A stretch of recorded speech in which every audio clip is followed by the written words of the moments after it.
Cela fait 6 ans et demi que Brigitte Macron est en poste, celui de première dame de France. Un rôle qu'elle remplit avec un enthousiasme intact malgré les pressions.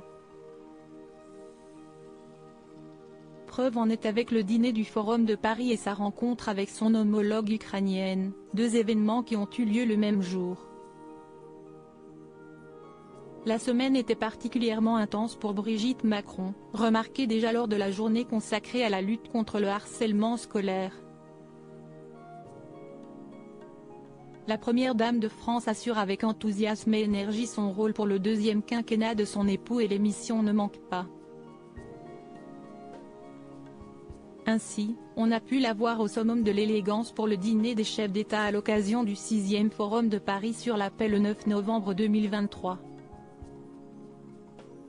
Dans une robe mi-longue noire fluide et des hauts talons de la même teinte, elle a accueilli chaque personnalité invitée avec la courtoisie qu'on lui connaît.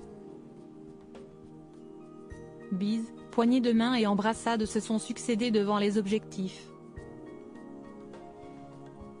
Parmi les nombreuses personnalités, on ne pouvait pas manquer Albert de Monaco, venu sans son épouse Charlène mais avec un immense sourire à cet événement, ravi de retrouver Emmanuel Macron et son épouse.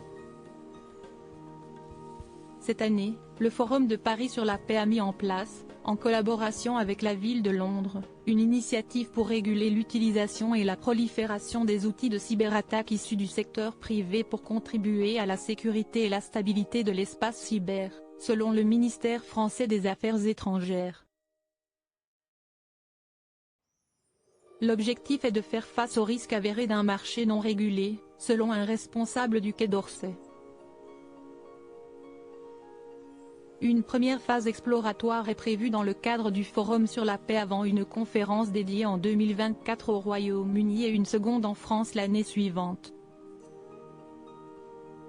Brigitte Macron soutient de premier plan de son homologue Olena Zelenska plus tôt dans la journée, la première dame française, son homologue ukrainienne Olena Zelenska et le ministre de l'Éducation nationale Gabriel Attal ont visité l'école élémentaire publique de l'Arbalète du 5e arrondissement de Paris qui accueille des enfants ukrainiens. L'épouse de Volodymyr Zelensky, remarquée lors de la projection du documentaire de Bernard-Henri Lévy sur l'Ukraine, a noué une relation forte avec la First Lady française, accentuée avec la guerre qui ensanglante le pays. Dans une robe plus courte mais toujours parfaitement taillée, la mère de Sébastien, Laurence et Tiphaine a affiché son soutien plus fort que jamais à sa consoeur.